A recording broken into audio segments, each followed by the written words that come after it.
기독교적 관점에서 인류 역사를 크게 둘로 나누면 세속사와 구속사로 나눌 수 있습니다.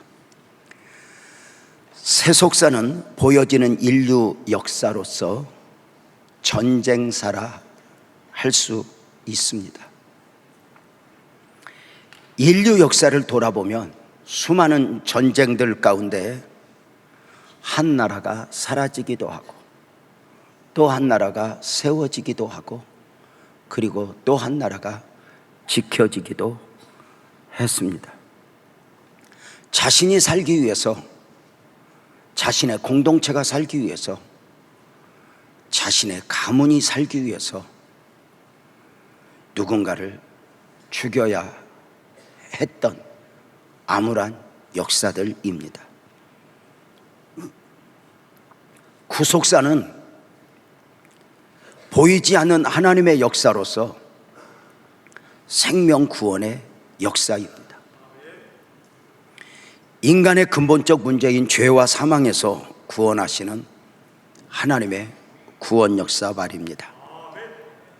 모두가 함께 사는 원리요, 영원까지 살게 하는 원리입니다. 보여지는 인류 역사 안에 보이지 않는 하나님의 구속사가 도도하게 흐르고 있는 것입니다.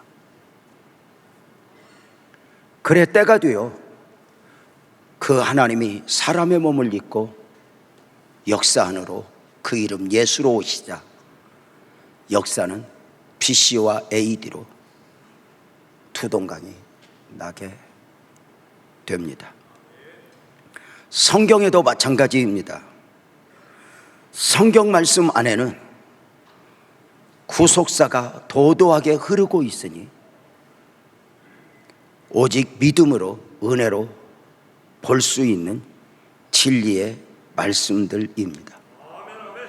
마치 보이는 예수 안에 보이지 않는 예수, 하나님이신 예수가 담겨 있는 경우와 같습니다.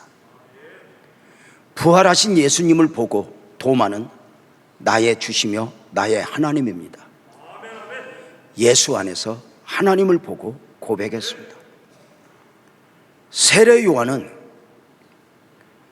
보여지는 예수 안에서 보이지 않는 예수를 보는 순간 보라 세상 죄를 지고 가는 하나님의 어린 양이로다 외치게 되니 복음의 특징은 내가 본 것을, 내가 깨닫게 된 것을 누구에겐가 선포하게 되어 있다는 것입니다. 인류 역사에만이 아니라 성경 말씀 안에서만이 아니라 한 사람의 인생에도 역시 하나님의 구속사, 하나님의 구원 섭리가 담긴 가운데 도도하게 흐르고 있다는 사실입니다. 아브라함 아내 아브라함이라고 하는 열국의 아비를 섭리하신 가운데 그를 갈대아 우르에서 불러내어 믿음의 조상이 되게 하십니다. 야곱이 12아들을 낳았을 때 그냥 12아들을 낳은 것 같지만 놀랍게도 그 야곱의 이름을 이스라엘로 하나님 나라의 국호가 되게 하고 무엇보다도 그 12아들로 이스라엘의 12지파를 세워 하나님 나라의 건설을 이루어내시니 바로 하나님의 위대한 구원 섭리입니다. 지난주일에 아람 나라의 영웅, 나병에 걸린 나아만 장군의 삶에 담겨진 하나님의 구원 섭리를 말씀드렸었습니다. 그가 자신의 조국을 전쟁의 위기 가운데서 구원해내 민족의 영웅이 되었는데 어느 순간 말씀을 자세히 보니 그 자신의 힘으로가 아닌 하나님의 구원 섭리 안에서 그 나아만도 알지 못하는 가운데 민족을 구원하게 하셨었다는 것입니다. 그 눈으로 보니 나아만 장군에게 어느 날 찾아온 나병이라는 질병도 하나님의 구원 섭리 안에서 이해할 수 있었습니다. 그 구원 섭리 안에서 그 시각을 가지고 보니 이스라엘과 전쟁 중에 한 작은 소녀를 집에 심부름하는 여종으로 불러왔던 것 또한 하나님의 구원 섭리 안에서 이해할 수 있었습니다. 자신 안에 자신의 삶에 도도하게 흐르고 있는 구원 섭리를 깨달았다면 크신 은혜가 아닐까? 종종 묻곤 합니다. 지금까지 살아온 나를 딱 돌아보면 고생한 것이 보이냐고, 은혜가 보이냐고. 물론 고생하며 살았지만, 험난한 삶을 살았지만 그 보여지는 삶의 모습들 안에 도도하게 흐르고 있었던 하나님의 은혜가 보이느냐 묻는 것입니다. 나를 구원하시려고 이 구원 섭리 안에서 내 삶을 정리할 수 있다면 축복이 아닐까? 성도님 한 분이 서울에서 나름대로 잘 살다가 그만 부도가 나서 안산에 오신 가운데 이제 어느 순간 믿음이 성장하여 대화를 하면서 이렇게 말씀하셨습니다. 목사님, 제가 이렇게 안산에 올 줄은 꿈에도 생각을 못했는데 안산에 오게 된 이유를 알았어요. 무엇입니까? 나를 구원하시려고. 나를 구원하시려고 하나님이 부도도 나게 하셨고, 그래서 아니라고. 하나님이 부도 나게 하신 게 아니라 네가 부도를 낸 거라고. 다만 그 부도가 났음을 합력해서 선을 이루사 은혜를 베푼 것이지, 하나님은 방법이 없어 너를 부도나게 하는 분은 아님을 정확하게 좀 정리를 하자. 그래. 오케이. 그러면서 나를 안산에 오게 하신 이유를 딱 한마디. 나를 구원하시려고. 또 하나 있습니다. 나의 다 된 것은 하나님의 은혜라. 오늘 말씀의 결론을 여러분에게 먼저 말씀을 드립니다. 지금까지도 나의 삶을, 나를 구원하시려고 내 삶에 도도하게 흐르고 있던 하나님의 구원 섭리는 이제 나를 통해 또 다른 사람을 구원하시고자 내 삶에서 은혜가 은혜로 도도하게 흘러가기를 원하신다는 것입니다. 오늘은 앞서 구원받은 사람을 통해 또 다른 사람을 구원하시고자 하는 하나님의 마음을, 하나님의 원하심을 설교하게 될 것입니다.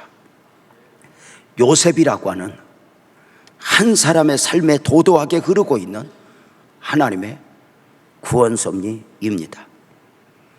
요셉을 어떻게 구원하셨느냐가 아니라 요셉을 통해 이루고자 하셨던 하나님의 구원 섭리입니다. 이 구원 섭리를 우리가 좀 더 이해하기 위해서 먼저 요셉의 결국을 좀 보려고 합니다.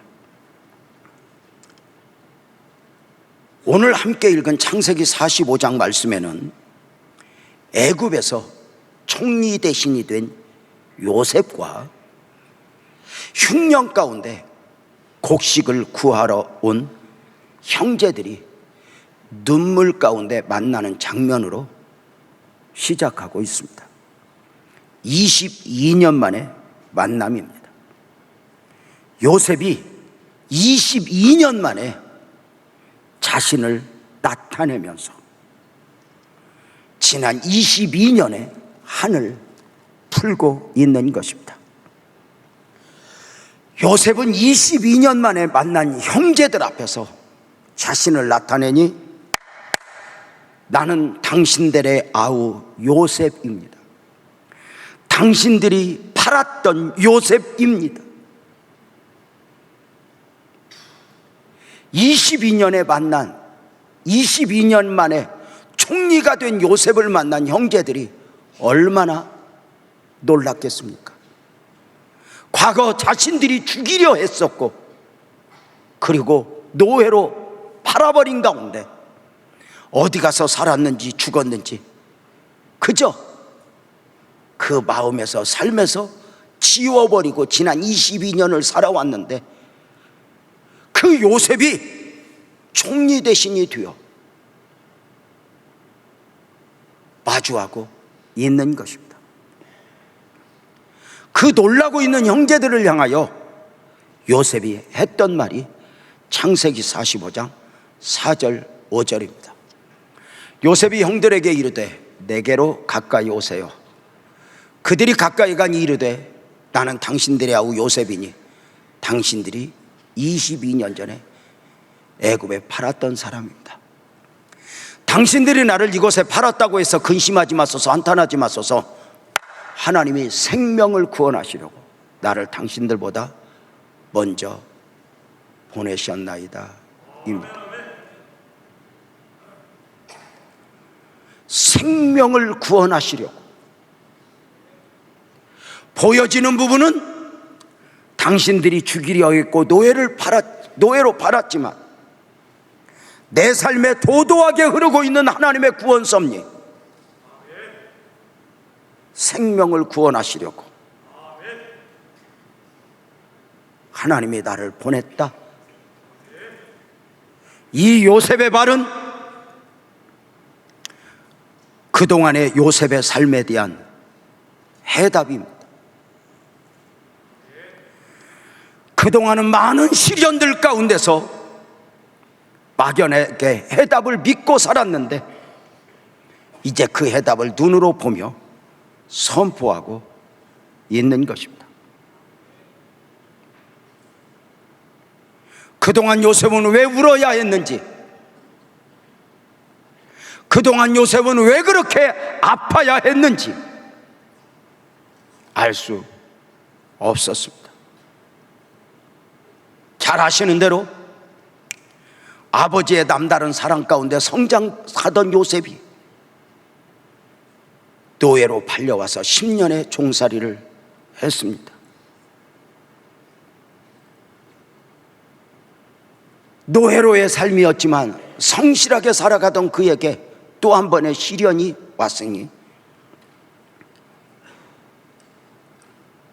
주인된 한 여인의 유혹을 이겨내는 과정 속에서 억울한 누명을 쓰고 감옥 생활을 3년 하게 된 것입니다. 요셉은 나이 17에 꿈을 꾸고 그 꿈을 꾸고 흥분했었는데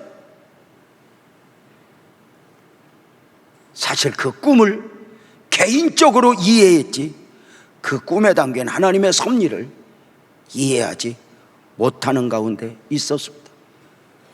그러나 이제 그 22년 만에 꿈을 주신 하나님, 시련을 주신 하나님,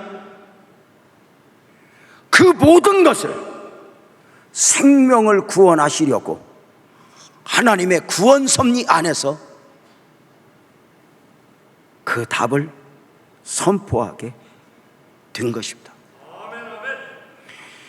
형님들이 나를 노예로 팔았다고 해서 근심하지 마소서, 한탄하지 마소서. 하나님의 생명을 구원하시려고 나를 이곳에 보냈습니다. 놀랍게도 요셉은 지금 사람의 이야기, 사건을 말하는 것이 아니라 보이지 않는 하나님을 이야기하고 있습니다.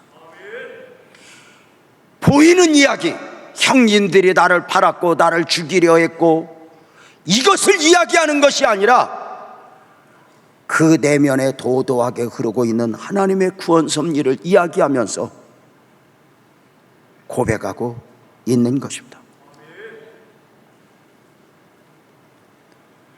시련과 고난의 대명사를 할 수 있는 욥의 감동적 고백을 욥기서 42장 5절에서 우리는 확인합니다. 자식들이 모두 죽고 재산은 날아가고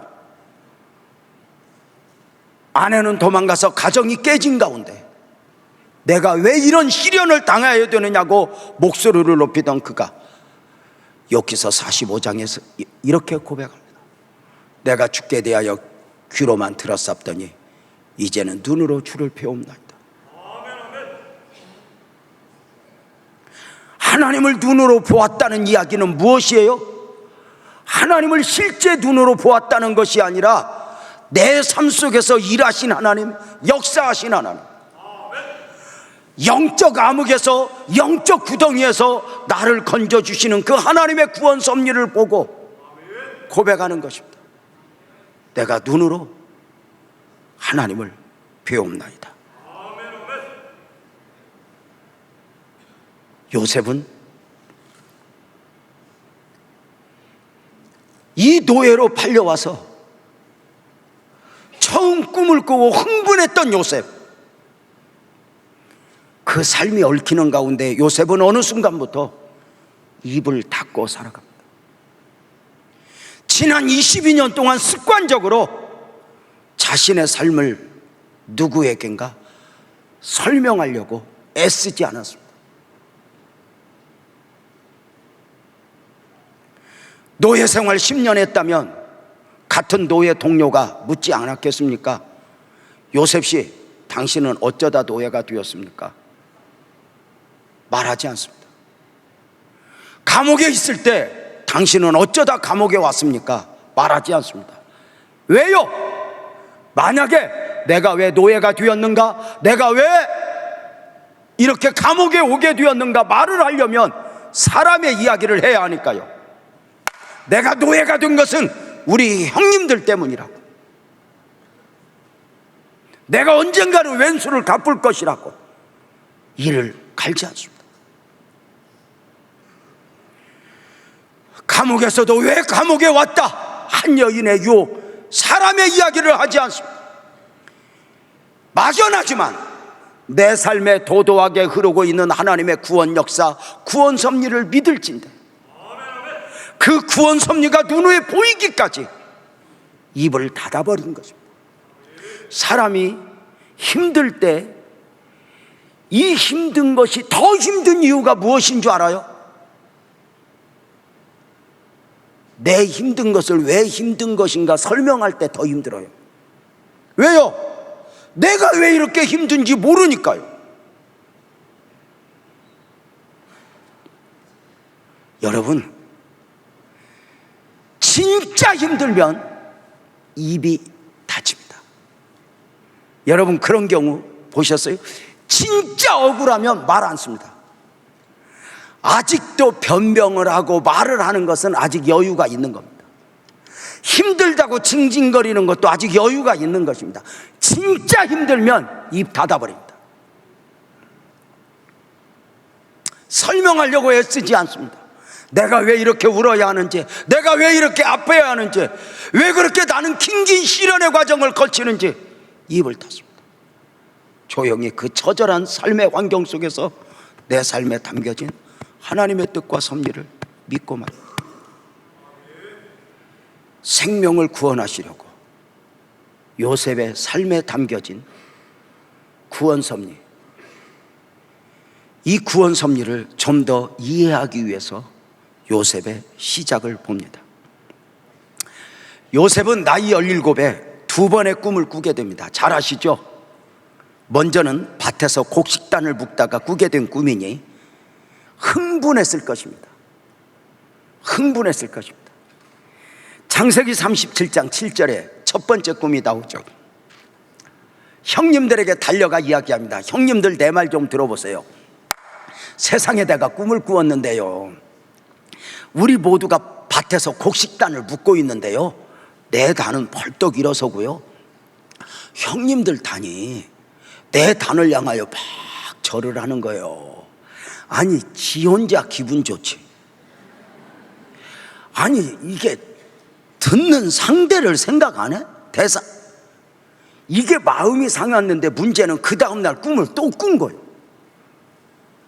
두 번째 꿈을 꾸고 와서 이야기를 해요. 37장 9절이죠. 형님들 내 말 좀 다시 들어보세요. 어젯밤에도 내가 또 꿈을 꾸었는데요, 너무도 선명했어요. 세상에 해와 달과 11별이 나한테 절을 하는 거예요. 이때 형제들이 미운 자식은 미운 짓만 하잖아요. 더 미워하게 되는 거예요. 우리 엄마 아빠 부모와 우리가 다도하게 무릎을 꿇어 미워하게 되는 거예요. 우리가 이 꿈을 주목하는 이유가 있어요. 이 꿈은 요셉의 출세나 성공을 예언한 꿈이 아니에요. 물론 보여지는 부분은 나중 요셉의 총리 대신이 되는 축복일 수 있지만, 더 중요한 것은 하나님의 구원 섭리 안에서 주신 꿈이었다는 거죠. 하나님께서 요셉의 나이 17에 꿈을 꾸게 하시고 그 꿈을 통해 요셉의 인생에 개입하신 것이죠. 하나님의 구원 섭리가 요셉 삶에 담겨진 것이죠. 크게 두 가지예요. 하나는 뭘까요? 앞으로 20년 후에 있게 될 인류의 대기근을 앞두고 그 인류 생명 구원의 계획을 세우신 하나님이 이 꿈을 통해 요셉의 삶에 개입하셨죠. 꿈이 두 가지였죠. 또 하나는 뭐예요? 요셉의 개인이 아니었어요. 나중 요셉을 먼저 애굽에 보내시고 아버지 야곱을 중심으로 한 가족 70명을 애굽에 보내신 가운데 400년 후에 비로소 이스라엘 하나님 나라의 건설, 그리고 출애굽까지 구원 계획을 세우신 하나님의 거대한 구원 섭리였죠. 문제는 꿈을 통해 하나님이 자신의 삶에 개입하는 순간, 이제 요셉의 삶은 요셉만의 삶이 아니어야 했다는 거예요. 아시죠? 사울이 바울이 되면서 사울로서의 삶이 아니라 바울로서의 삶을 갈라디아서 2장 20절에서 그렇게 고백했죠. 내가 그리스도와 함께 십자가에 못 박혔나니, 내가 그렇게 구원의 은혜를 받았으니 이제는 내가 사는 것이 아니 오직 내 안에 그리스도께서 사시는 것이라고. 사울이 아니라 바울로의 고백이죠. 이 바울 사도의 고백을 근거로 해서 요셉의 삶을 정리하면, 이제 요셉은 요셉이 사는 것이 아니요 요셉 안에 계신 하나님이 사신 것이어야 했죠.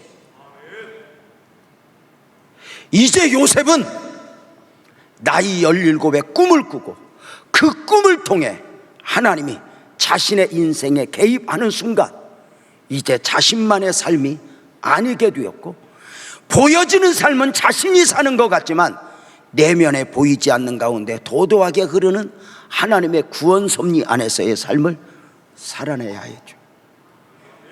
문제는 내 인생에 하나님이 개입하셨다 하면 우리는 아주 단순하게 이제 좋은 일이 있을 거야, 이제 축복이 있을 거야, 이렇게 생각하게 됩니다.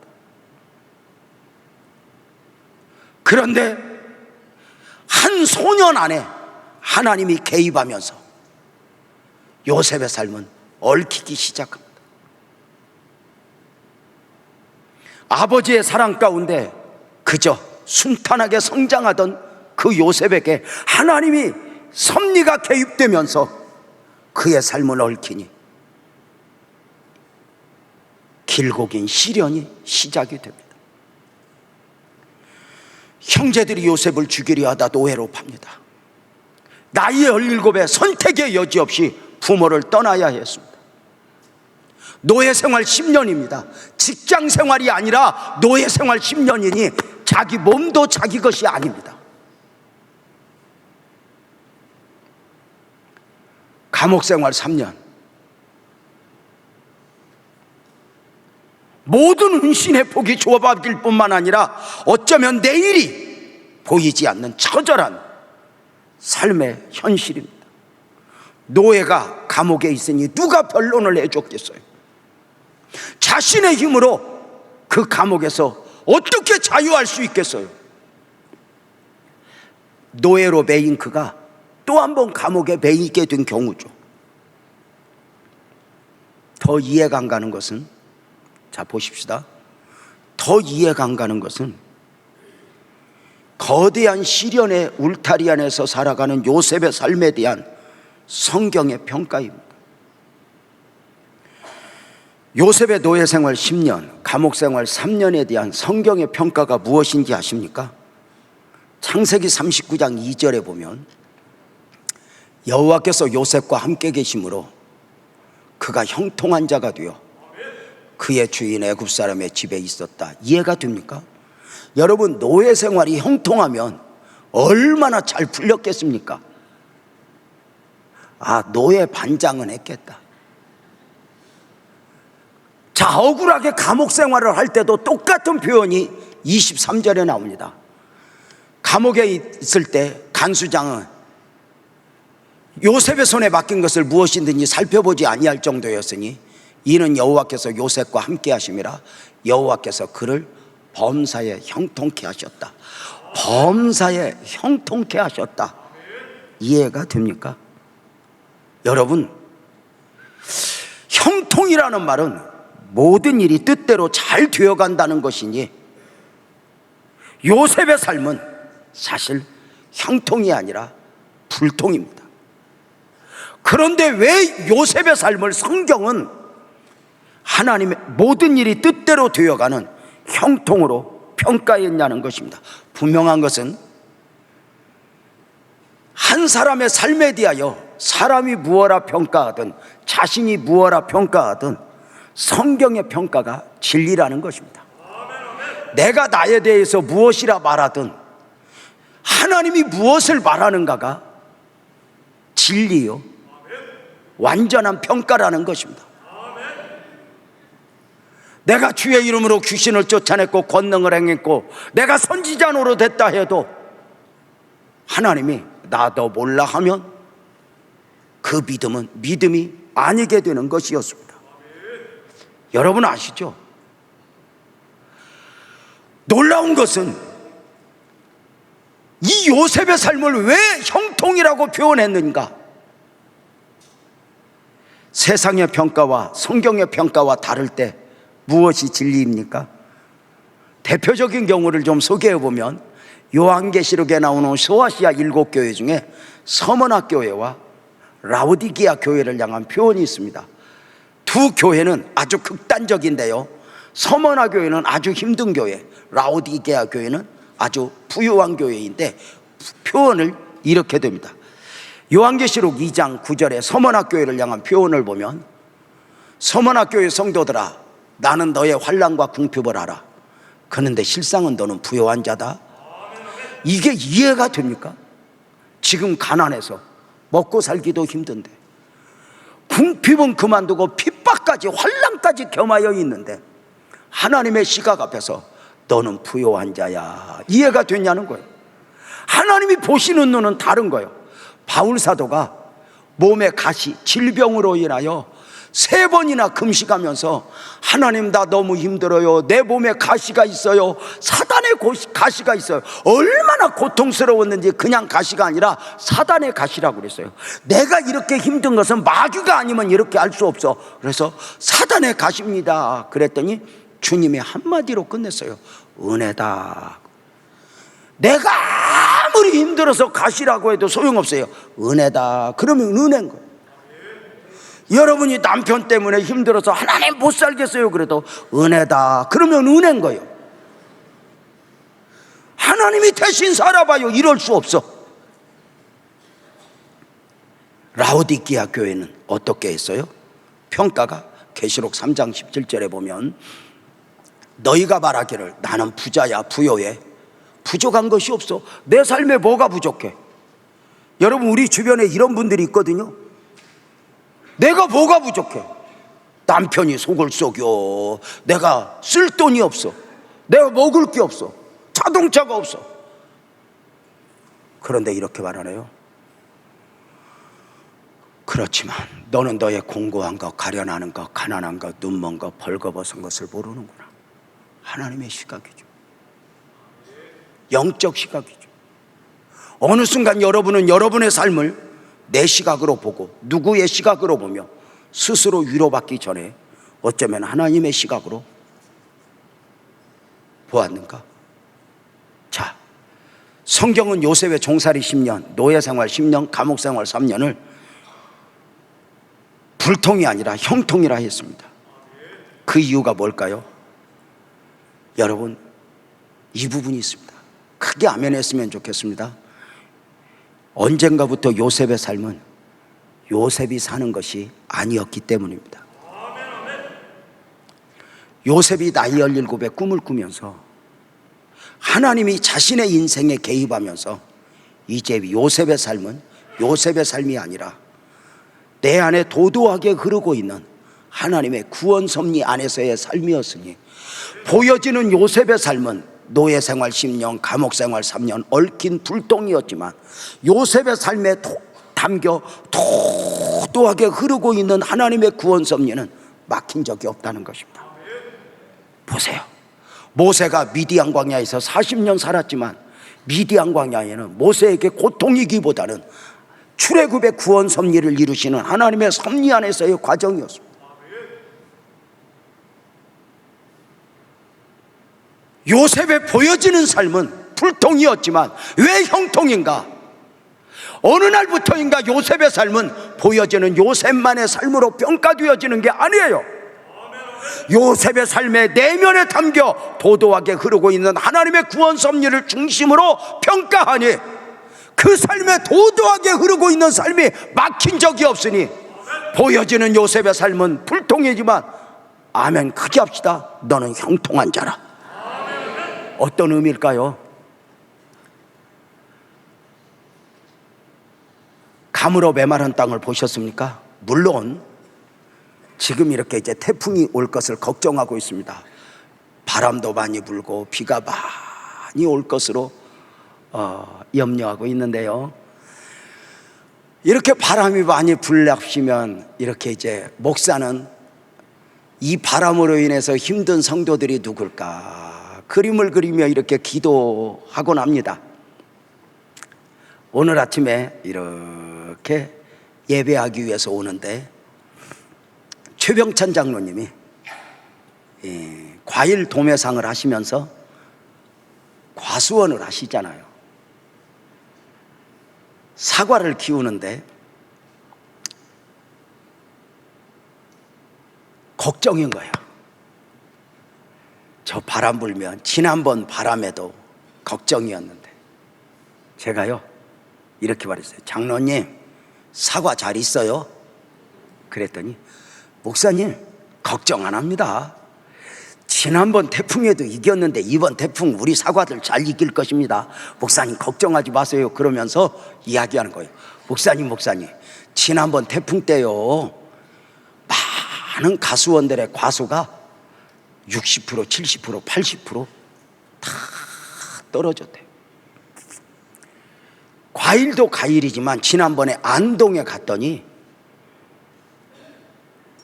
그 거대한 바람 앞에 이파리가 다 떨어졌대요. 잎사귀가.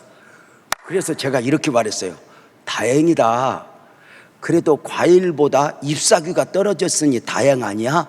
그랬더니 나 생전 처음 듣는 소리라는 거예요. 목사님 아니에요. 잎사귀가 없으면요 과일도 안 익어요. 무슨 소리야? 그랬더니 목사님 햇빛으로만 과일이 익는 것 같아도 아니에요. 잎사귀가 산소 동화 작용을 해야 그 과일이 익는 것인데 잎사귀가 없어서 산소 동화 작용이 안 되면 햇빛에 과일이 그냥 익는 게 아니라 비정상적으로 익는다는 이야기를 들어서 와 그때 내 느낀 게 그래서 산소 같은 여자가 좋은 거구나.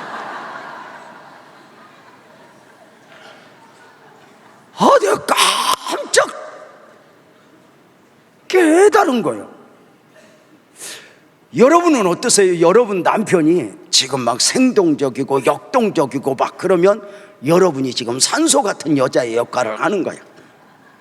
근데 남편이 지금 사는 게 아니고 힘들어하면 여러분은 산소가 아니고 질소예요. 아니, 예를 들어서 말씀을 드리는 것입니다. 옆에 사람 얼굴 좀 한번 봐봐. 산소 같은 여자인지 질소 같은 여자인지. 남자들 큰 소리 칠 거 없어요. 여러분 때문에 힘들면 여러분이 질소니까. 자, 비가 한 달, 두 달, 세 달 오지 않으면 땅이 쫙쫙 갈라집니다. 먼지가 풀풀 납니다. 그런데 신기한 건 3m만 땅속을 파고 들어가면 땅속에 도도하게 흐르는 샘물이 있습니다. 아무리 가물어도 이 샘물은 마르지 않고 이 샘물은 흘러 갈 길로 갑니다. 그런데 이 샘물이 언제까지만 땅속에서 흐르는 게 아닙니다. 때가 되면 솟아납니다. 샘물. 요셉의 삶에 담겨져 도도하게 흘렀던 하나님의 구원 섭리, 언제까지나 요셉의 삶에 숨어 흐르지 않았습니다. 때가 되면 하나님이 역사하시니 놀랍게도 아멘 합시다.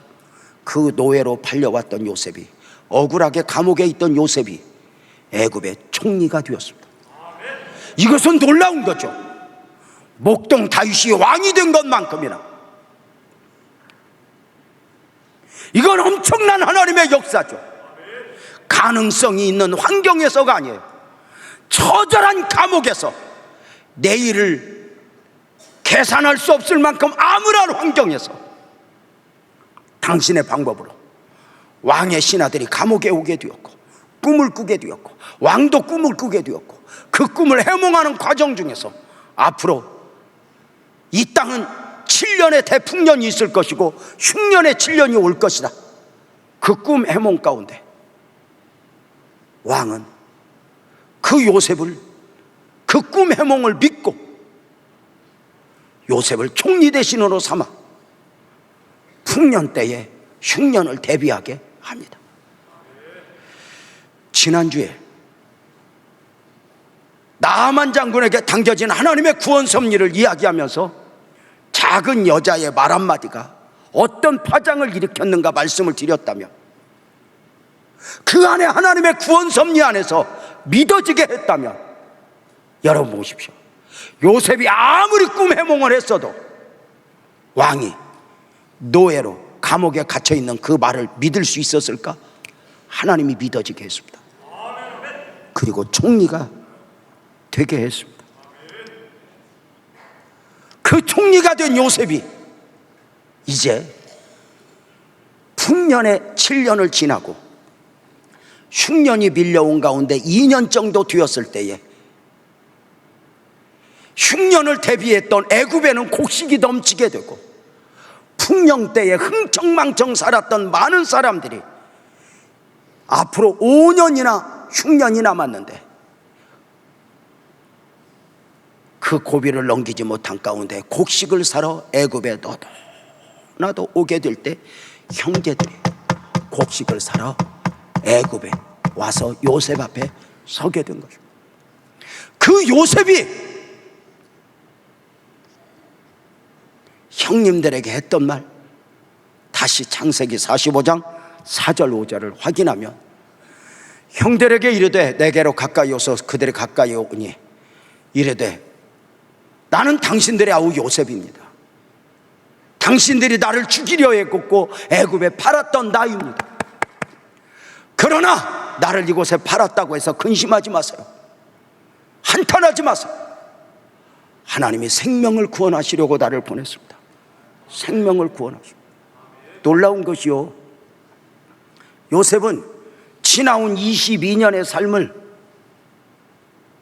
딱 한마디로 표현한 거예요. 생명을 구원하시는 거. 이 해답을 가지고 보니 형들이 죽이려고 했던 것도, 꾸었던 꿈도, 노예로 팔려왔던 것도, 억울하게 감옥에 갔던 것도 다 풀려버렸어요. 단 한마디로 생명을 구원하시는 거예요. 이걸 믿지 못할 때는 왜 했는데 이제 알았어요. 생명을 구원하시라고, 생명을 구원하시라고. 이 해답만이 아니에요. 이제 요셉도 알지 못하는 가운데 하나님은 이제 요셉 가족 70명을 오게 하여 민족 200만 출애굽의 역사를 준비하는 것이죠. 내가 알고 있는 것, 내가 깨달은 것만이 전부가 아니에요. 하나님의 위대한 역사는 어디까지 펼쳐질지 아무도 몰라요. 더 놀라운 게 있어요. 요셉이 9년 만에 총리 된 지 9년 만에, 방송실이 이제 그거 지우고 이제 제대로 비춰줘야지. 쟤네들이 하다가 자요. 여러분 보세요. 총리가 되고 9년 만에 형제들을 만났다는 장면에서 많은 생각을 하게 돼요. 보고 싶었던 아버지, 궁금했던 가족. 나이 17에 팔려왔으면, 오늘날로 표현하면 집 주소도 알고 전화번호도 알고, 형제들이 곡식을 사러 왔다면 곡식을 사러 갈 그 거리라면 얼마든지 갈 수 있는 거리. 총리 되고 나서 9년 동안을 참아 인내하고, 지금까지 내 삶에 흘렀던 고도하게 흐르는 하나님의 구원 섭리 안에서 과거만 보는 것이 아니라, 총리가 되고 나서도 힘이 없을 때만이 아니라 힘이 있어지고, 가난할 때만이 아니라 부자가 되어서도 자신의 삶을 하나님의 구원 섭리 안에서, 내가 사는 것은 내가 사는 것이 아니요 내 안에 그리스도께서 사신 것이라로. 놀랍지 않아요? 사람이 힘없을 때는, 가난할 때는 하나님의 은혜를 이야기하다가 이제는 좀 쉴 거야, 이제는 내 삶을, 내가 원하는 삶을 엮어가고 싶은 게 사람이에요. 내 요셉은 총리가 되고 나서도 자신의 삶을 살지 않아요. 만약에 요셉이 하나님이 주신 여유 안에서 자신의 삶으로 방향을 틀었다면 크게 두 가지를 했을 것 같아요. 하나는 자신에게 억울한 누명을 씌웠던 여인을 불러다가 자신의 누명을 벗었을 것 같아요. 또 하나는 말 12필 앞세워 고향으로 가서 아버지부터 뵙고 왔을 것 같아요. 아버지, 어려우셨죠? 이제 걱정하지 마십시오. 내가 이곳에 아파트를 지어드리겠습니다. 만약에 그랬다면 그 다음을 섭리하시는 그 하나님, 애굽에 오게 하사 200만이 되게 하시는 하나님의 섭리의 방해 요소죠. 우리가 왜 가난해도 하나님의 뜻이어야 하고 여유가 있었어도 하나님의 뜻이어야 하는가? 내 삶은 가난할 때만 하나님의 섭리가 숨어 흐르는 것이 아니라 나에게 주신 여유, 축복 안에서도 하나님의 원하심, 하나님의 구원 섭리가 도도하게 흐르고 있다는 사실, 이것을 우리가 믿는가? 여러분은 어떠세요? 축복을 받는 것도 힘들지만 받은 축복을 축복이 되게 하는 것도 쉽지 않아요. 사람이 조금만 여유가 있으면 무너지게 되거든요. 누군가가 그렇게 이야기하더라고요. 그 한 사람이 어떤 사람인가는 가난할 때, 출세하지 못했을 때 아는 것이 아니라 그 사람에게 힘이 주어져 보면 그 사람이 어떤 사람인가 밑바닥에서 나온다고. 요셉은 총리가 되어서도 가난할 때만 믿음으로 살았던 것이 아니라 총리가 되고 나서도 자신의 삶을 자신이 만들어내지 않아요. 하나님이 그 보고 싶은 가족과 더불어 환경과 여건을 조성할 때까지 기다려요. 물 흐르듯이. 그 참아 인내한 가운데 결국은 야곱의 가족을 애굽에 보내서 민족 구원에, 거대한 복음의 축복을 그려내게 하죠. 이 구원에 대하여 요셉은 무엇이라 했어요? 생명을 구원하시려고. 그런데 이 생명 구원, 이 단어가 원문의 레미흐야인데 단순히 육적 생명이 아닌 거예요. 소생하다 부활하다 생명이 주어지다를 말하는 것으로 영원 생명까지 이어져요.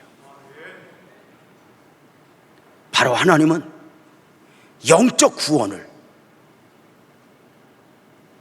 이것을 깨달은 요셉이 형님들 앞에서 이야기하는 과정 중에 창세기 45장 7절에서 이런 표현을 해요. 하나님이 큰 구원으로 당신들의 생명을 보존하고 당신들의 후손을 세상에 두시려고 나를 당신들보다 먼저 보내셨습니다. 큰 구원, 큰 구원. 이 큰 구원은 단순히 크다가 아니에요. 하나님이 사람의 몸을 입고 그 이름 예수, 아기 예수로 오셨을 때 천사들이 목동들에게 그 소식을 전할 때 큰 기쁨의 좋은 소식, 이렇게 했습니다. 그 크다, 세상이 줄 수 없는, 세상이 이해할 수 없는, 우리는 감히 상상할 수도 없는 하나님의 구원 섭리가, 그 구원 섭리 안에서 나를 이곳에 보냈습니다. 나를 이곳에 보내셨습니다. 놀랍죠? 저와 여러분을 향한 메시지는 뭐예요? 한 성도님 이야기를 해드렸어요. 서울에서 부도나고 안산에 와서 딱 한마디, 그분은 가난하면 절대 안산에 올 분이 아닙니다. 이렇게 말했습니다. 목사님, 저를 안산에 보내신 이유는 나 기분 좋게 하려고, 이렇게 말해요. 빛나교회를 만나서 하나님이 나를 구원을 받게 하시려고 이렇게 보내셨습니다. 참 잘하셨어요. 어때요? 저는 목사잖아요. 누구나 거치는 과정이지만 처음 목사의 길로 가다가 이제 목사의 길을 그만 포기하고 싶은 거예요. 왜요? 십자가의 영광의 길이 너무 귀한 줄은 알지만 버거워 이 잔을 옮기시옵소서 했던 주님처럼 너무 부족한 거예요. 하나님, 나 같은 걸 왜 목사시켜요? 그래, 하나님 앞에 특별 기도 들어가요. 하나님, 나 목사 안 하고요, 그냥 한 교회에서 귀한 목사님 만나서 잘 섬기다가 장로도 되고 안수 집사도 되어서 그렇게 섬기면 안 될까요? 그렇게 고집 피우다가 조직의 쓴맛을 보고 돌아와서 목사가 되었죠. 하나님이 모는 것 같아요. 목사가 되어 목사로 사역을 감당해요. 그 긴 시련의 과정을 통해 하나님, 나를 목사시켰으면 좀 잘 되게 하든지, 왜 이렇게 어렵고 힘들어요? 제가 그랬어요. 하나님, 나는 인생도 참 힘들게 살았고 부교육자도 참 힘들게 했는데 왜 이렇게 목회는 더 힘들어요? 그래서 이제 또 한 번 엉겹결에 나온 말이, 저를 목사를 왜 시킨 거예요? 그때 하나님이 저에게 주신 말씀이 있어요. 내가 너 왜 목사 시킨 줄 아니? 왜요, 하나님? 그래서 나는 좀 착하고 뭐 이런 걸로 말씀을 주실 줄 알았더니, 너 장로 되고 싶다고 했지? 너 안수 집사 되고 싶다고 했지? 네. 내가 만약에 너 장로 시켰으면 술 퍼먹는 장로가 너다. 장로는 장로인데 엉터리 장로일 것이고, 안수 집사 시켰으면 너는 교회에서 의장하고 목소리 높여서 목사 속 뒤집다가 너는 꼭 지옥 갈 놈이다. 그래서 웃자더니 내가 너를 천국 데리고 가려고 목사로 묶어놓은 거다. 네가 목사나 하니까 이만큼 믿음 있는 저거고. 그래서 나를 통해서 무슨 뭐 민족 구원의 사명이 이렇게 큰 일이 아니라 목사 되어서 나 하나 지키는 것만 해도 본전이구나. 스스로 깨닫고 삼가 두렵고 떨림으로 이렇게 한 걸음 한 걸음 갑니다. 자, 보십시오. 요셉을 예로 들면 하나님이 우리 교회에 여기까지 오는 동안 많은 과정을 거쳤습니다. 이렇게 말할 수 있습니다. 이 축복을 주시려고 그 시련을 겪게 하셨나? 아니, 더 중요한 게 있습니다. 이제 이 축복을 어떻게 생명을 구원하시려고의 시각으로 이것을 볼 것인가? 이게 하나님의 원하심이 아닐까? 그 하나님의 구원 섭리가 펼쳐지기 전에 때로는 우리 삶이 그렇게 고통, 눈물, 이해할 수 없는 어떤 아픔들로 펼쳐질 수 있어요.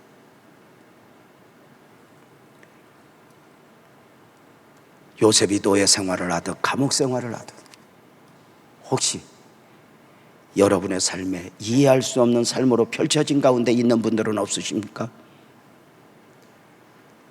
주님 왜요? 이렇게 말합니다. 요셉은 말하지 않았습니다. 그냥 믿어버렸습니다. 노예 생활 10년 하면서 자신을 설명하려고 애쓰지 않았습니다. 보이는 내 삶을 보고 자신의 삶을 평가하지 않았습니다. 그냥 하나님을 믿어버렸습니다. 여러분, 그 믿음을 말하지 않겠습니까? 가능성 있는 곳에서가 아니라 바랄 수 없는 중에 바라고 최악의 상황 속에서 내가 주님을 믿습니다 고백하지 않겠습니까? 말씀을 들은 여러분을 찬송 가운데 초대하며 여러분과 함께 찬송하며 기도하고자 합니다. 나는 주님을 의심하지 않으리. 자리에서 모두 일어나 찬송합시다.